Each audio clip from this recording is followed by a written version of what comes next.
Hello, everyone. My name is Nathan Adolabi, and I'd like to discuss a few info with you guys concerning how to write an SOP. A lot of people are in my DM, asking me how they should go about writing their SOP. They were denied admission. They don't know whether they did the right thing or not, and they would like me to share my view about this topic. All right. So before tackling the topic itself, I'd like us to consider this in the first place that when your CGPA is 3.1, 3.0, 3.2, 3.3, I will encourage you to do WES evaluation, WES evaluation.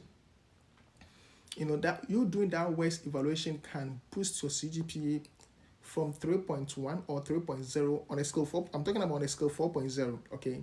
It can shoot your CGPA from 3.1, 3.0 to, let's say, 3.4, 3.5. Please, you get what I'm trying to say? So it's very important for one to do WES evaluation when your CGPA is not that strong. Maybe say you have an upper, all right? Mind you, others are applying with first class for the same class or the same program.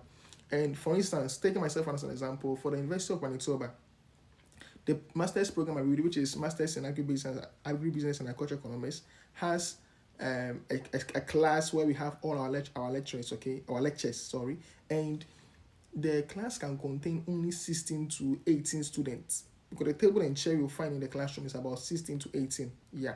So when they can't admit more than that number. So imagine people applying from worldwide, some from Bangladesh, India, Ghana, and other African countries, any other Asian countries applying for this same program. You can imagine the competition that's going to be on the admission committee and how they're going to find difficulty in selecting the best candidate for that program. So to make yourself stand out or to make yours unique or application unique, these are some of the few things I think you should consider when you are writing your SOP after talking about the WES evaluation. So now the first topic has to do with introduction.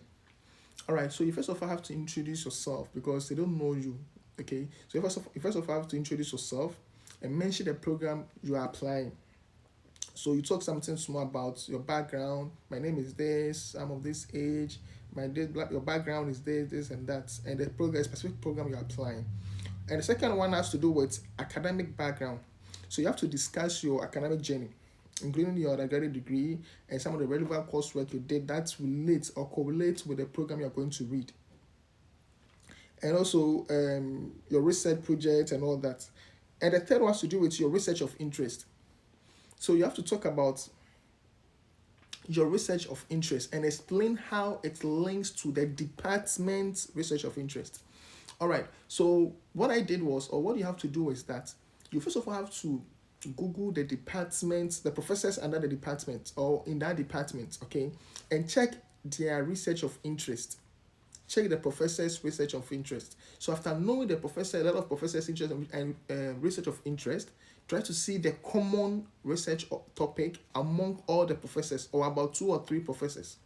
So let's say you realize a lot of the professors were talking about were having international trade as their research of interest, though they had other research of interest, but almost all of them were talking about international trade.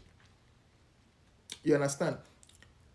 Then you take note of that, you write that one somewhere, and you also check the department's objective. Every department have their objective or mission and vision. So go check that one as well. Most of them talk about the department's main focus. So now after jotting these 2 main points, that's the department research of interest or their objective, and also the common research of interest among the professors, then you try means of linking your personal research of interest to the professor's research of interest or the department's objective. Please, you get the point. Now, in doing so, it makes the admission committee feel like, okay, so this guy's vision and mission correlate with ours. Please, you get the point. So you can even go ahead to mention some of the professors' name that your current research of interest is about maybe international trade, like I said, and you realize in the department, Professor this, Professor that, and Professor that are all currently conducting their research on that same topic. So it makes you feel like they are best fit to be your supervisor, okay, or they are best fit to to help you achieve your goal on finding solutions or ways of curtailing whatever problem we are finding under international trade. So by doing so, it makes you kind of unique. Don't just state a research of interest without confirming if the majority of the professors are also conducting their research on that same topic, or if the department mission and vision correlates with that. So let's take note of this. It's very, very important. And again, you talk about your career goals, okay? So you have to talk about your short-term and long-term goal. So maybe you want to pursue your master's in this, and that, and in the future you want to become a professor. So if you're a female, you can be like, in my school, basically University of Cape Coast, there are very few female professors in your department, and that has gingered you or empowered you to pursue your master's degree, and in the near future continue with your doctorate degree in order to enable you to come back home. Always try to add that home type thing there, all right, to enable you to come back home to implement what you've been taught, or also become a professor or a lecturer in the near future. So always talk about your short-term goal and your long-term goal. So if you are going for a research-based program, all right, then you have to talk about how you want to pursue, why you want to pursue this program, and the reason why you want to pursue this course is that you want to one day become a professor, you want to one day become this, you want to one day become that. You understand what I'm trying to say? So that's very, very important. You have to talk about that one as well. And if you are going for a course base, then you have to talk about, okay, how the program will enable you or help you to start the business you've already started back home in Ghana or in your home country.